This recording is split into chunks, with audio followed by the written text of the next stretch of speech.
O Senhor esteja convosco. Ele está no meio de nós. Proclamação do Evangelho de Jesus Cristo, segundo São Mateus. Glória a vós, Senhor. Naquele tempo, quando Jesus entrou em Cafarnaum, um oficial romano aproximou-se dele suplicando: Senhor, o meu empregado está de cama lá em casa, sofrendo terrivelmente com uma paralisia. Jesus respondeu: Vou curá-lo. O oficial disse: Senhor, eu não sou digno de que entres em minha casa. Diz uma só palavra e meu empregado ficará curado. Pois eu também sou subordinado e tenho soldados debaixo de minhas ordens. E digo a um vai, e ele vai, e a outro vem, e ele vem. E digo ao meu escravo fazer isto, e ele faz. Quando viu isso, Jesus ficou admirado e disse aos que o seguiam: Em verdade vos digo, nunca encontrei em Israel alguém que tivesse tanta fé. Eu vos digo, muitos virão do Oriente e do Ocidente e se sentarão à mesa no reino dos céus, junto com Abraão, Isaque e Jacó. Palavra da salvação. Glória a vós, Senhor.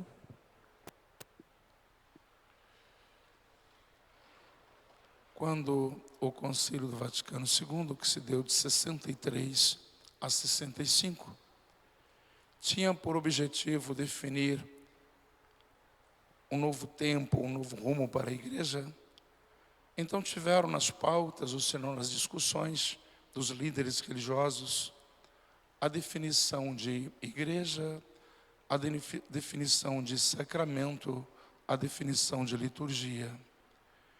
E o Concílio Vaticano II definiu, através de um documento chamado Sacrosanto Concílio, de que igreja, sacramento, ou liturgia, é uma ação sagrada realizada na igreja e pela igreja, através do sacrifício de Cristo na cruz, ou do munus sacerdotal de Cristo, para a santificação do homem e glorificação de Deus.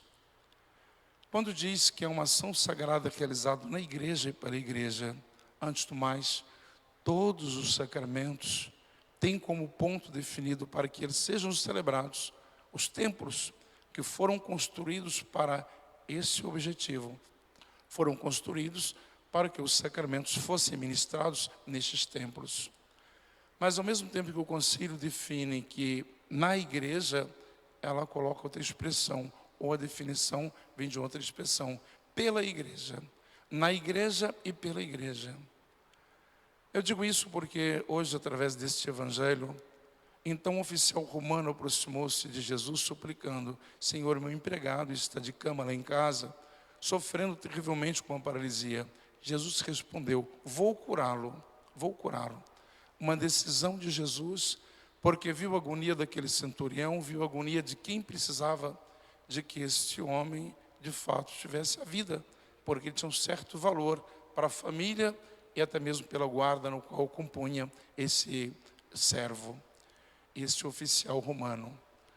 E daqui tira-se também a conclusão de que, praticamente em todas as unções dos enfermos, em que os sacerdotes vão ministrar nas casas, por isso então que se diz, pela igreja, na igreja e pela igreja, então utiliza-se este texto sagrado para dizer que essa expressão de Jesus, vou curá-lo, Jesus vai até a casa, vai até o doente. Daí que a igreja tirou aquela expressão, de extrema unção, porque havia um hábito que quando chegasse um padre numa casa, e logo a expressão saía: fulano morreu. Se o padre passou, então fulano morreu, a vizinha morreu, o vizinho morreu.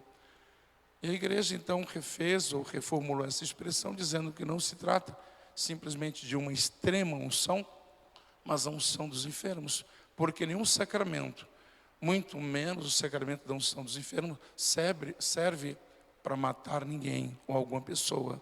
Portanto, é para transmitir a segurança, a força de Jesus. Justamente nesta expressão que Jesus utiliza, vou curá-lo. Então Jesus não espera que traga, Jesus poderia ter exigido: traz-me o doente, trazer aqui perto de mim, para eu ver, para eu tocar. Mas Jesus, eu vou até a casa, eu vou curar.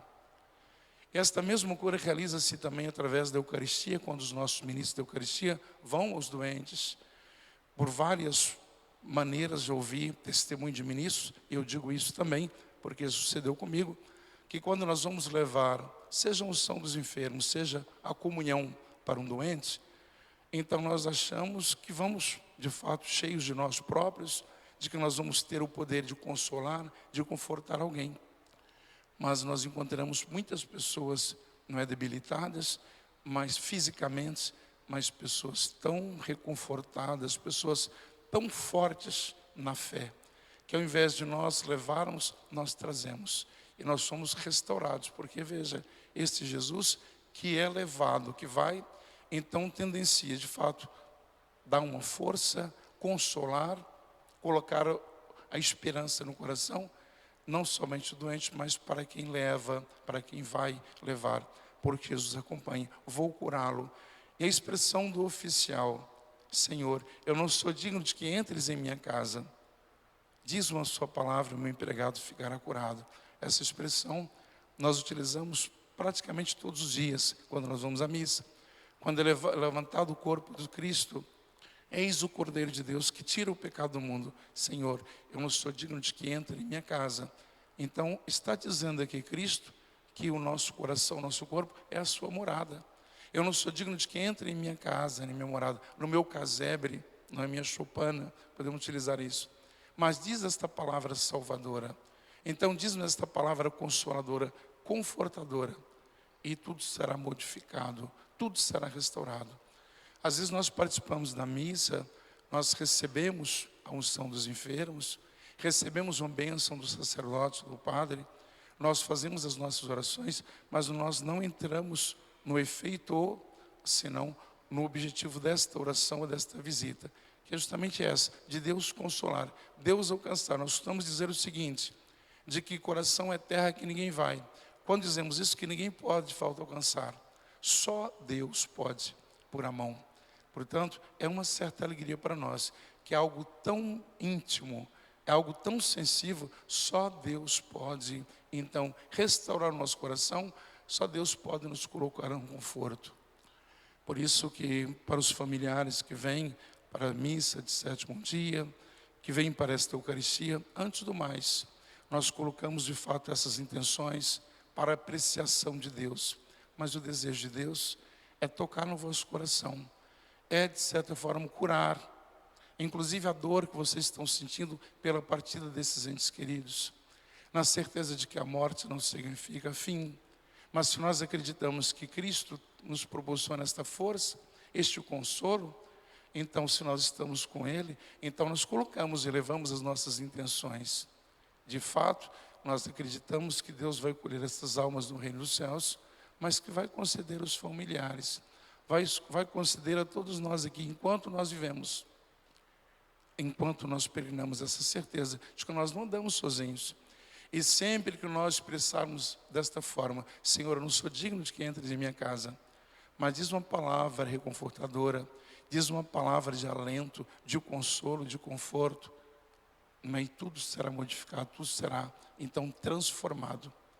Espero que os familiares, espero que todos nesta Eucaristia tenham essa sensibilidade de acolher essa expressão do Senhor hoje no Evangelho. Não é por um acaso, mas porque o Senhor hoje quis nos transmitir esta verdade, esta palavra.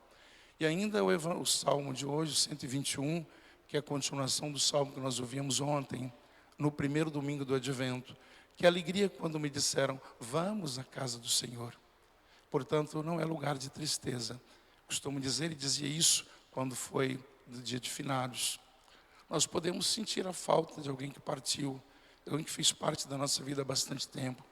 Nós sentimos de fato saudades, mas tristeza não é? Tristeza não. Então, por isso que o Salmo também nos coloca isso, que alegria quando me disseram, vamos à casa do Senhor, e que viemos para nos alegrarmos, não simplesmente para lamentar porque que Deus tirou, nós expressamos assim, essas pessoas, estas almas que fizeram parte das nossas vidas, mas não, viemos para agradecer a Deus. Que se viveram 20 anos, 80 anos, 90 anos, agradecemos a Deus por esta dádiva. E tentamos colher os frutos que essas pessoas nos colocaram ou nos deram. Justamente como ação de graças. Missa significa isso, ação de graças. E neste ato de ação de graças é que todos nós fazemos tocar os céus, as nossas orações, os nossos louvores, para que nós possamos alegrar por Cristo ter nos deixado um legado de amor, de misericórdia tão grande. E abraçando estas causas que nós perseveramos, na certeza de que um dia todos nós vamos nos reencontrar na herança eterna, ou seja, na luz definitiva que está para todos os homens que perseverarem nele. Que assim seja. Amém.